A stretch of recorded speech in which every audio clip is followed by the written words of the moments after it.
అందరికీ నమస్కారం అండి. అక్షరా ఛానల్కి స్వాగతం, సుస్వాగతం.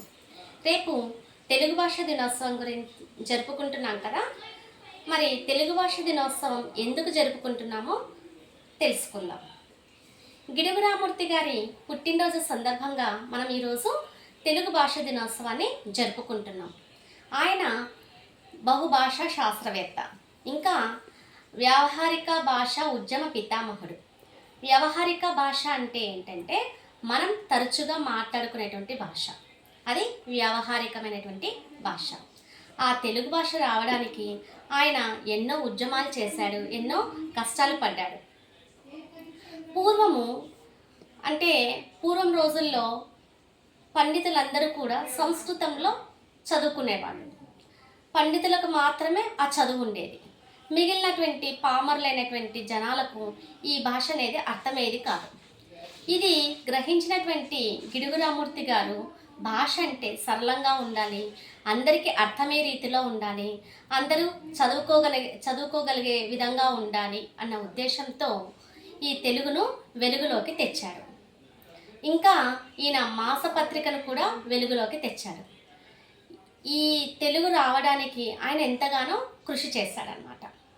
అలా ఆయన కృషి ఫలితంగానే ఈరోజు మనం తెలుగును చదువుకోగలుగుతున్నాం, విద్యను నేర్చుకోగలుగుతున్నాం. ఇక తెలుగు అనే పదం త్రిలింగ అనే పదం నుండి వచ్చిందనమాట. తెలుగు అనే పదానికి ఇంకొక అర్థము తెనుంగు. తెనుంగు అన్నా కూడా తెలుగే.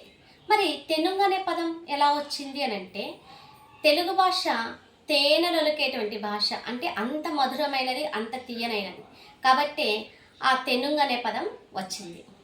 ఇక మన ఆంధ్రప్రదేశ్ వాళ్ళు కానీ లేదా తెలంగాణ వాళ్ళు కానీ ఈ రెండు రాష్ట్రాల వాళ్ళు కూడా తెలుగును బాగా స్పష్టంగా మాట్లాడగలుగుతారు. కాబట్టి ఈ రెండు రాష్ట్రాలను తెలుగు రాష్ట్రాలు అని పిలుస్తారన్నమాట. మన తెలుగు అజంత భాష. అసలు అజంత భాష అంటే ఏంటి అని అంటే, మనము ఏదైనా ఒక పదం చెప్పామనుకోండి తెలుగులో, ఆ పదం చివర ఉన్న అక్షరము అచ్చుతో కలిసి ఉంటుందన్నమాట. అది అజంత భాష.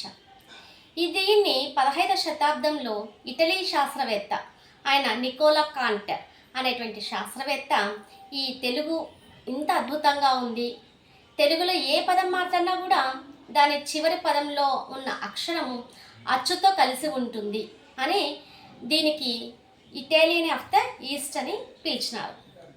అంటే మన తెలుగును ఇటాలియన్ ఆఫ్ ద ఈస్ట్ అని కూడా పిలుస్తారు. ఇంకా శ్రీకృష్ణదేవరాయలు. ఈ శ్రీకృష్ణదేవరాయలు కన్నడ రాజు, కర్ణాటకకు చెందినటువంటి వ్యక్తి. ఈయన మాతృభాష తులు. కాకపోతే ఈ తులు మాతృభాష అయినప్పటికీ కూడా ఈయనకు తెలుగు అంటే అపారమైనటువంటి ప్రేమ. తెలుగులో కవులు అన్నా చాలా ఇష్టం, కవిత్వం అన్నా ఇష్టం, సాహిత్యం అంటే ఇష్టం. అంటే తెలుగు మీద మక్కువ ఎక్కువ అన్నమాట. కాబట్టి తెలుగును ఎప్పుడు వినాలి అన్న ఉద్దేశంతో ఆయన సభలో అష్టదిగ్గజ కవులను పెట్టుకొని అష్టదిగ్గజ కవులు ఎప్పుడు కూడా పద్యాలు, రచనలు ఇవన్నీ చేస్తుంటే ఎప్పుడు తరచూ వింటూ ఉండేవాడు. ఇంకా శ్రీకృష్ణదేవరాయలకు తెలుగు మీద మంచి పట్టు ఉంది. ఆయన ఎన్నో కవిత్వాలు రాశాడు, తర్వాత సాహిత్యం కూడా రూపొందించాడు. అంతటి గొప్ప రాజు అన్నమాట మన శ్రీకృష్ణదేవరాయలు. ఈ శ్రీకృష్ణదేవరాయలు తెలుగు మీద ఇష్టంతో ఏం చెప్పాడంటే, దేశ భాషలందు తెలుగు లెస్స అన్నారు. అంటే దేశ భాషలన్నింటిలో కూడా తెలుగుకు మించినటువంటి భాష ఇంకొకటి లేదు అని ఒక బిరుదునిచ్చాడు. ఈయన కవిత్వం చాలా బాగుంటుంది, సాహిత్యం బాగుంటుంది కాబట్టి ఈయనను ఆంధ్రభోజుడు అని కూడా పిలుస్తూ ఉంటారు. శ్రీకృష్ణదేవరాయలకి ఆంధ్రభోజులు అనేటువంటి బిరుదు కూడా ఉంది.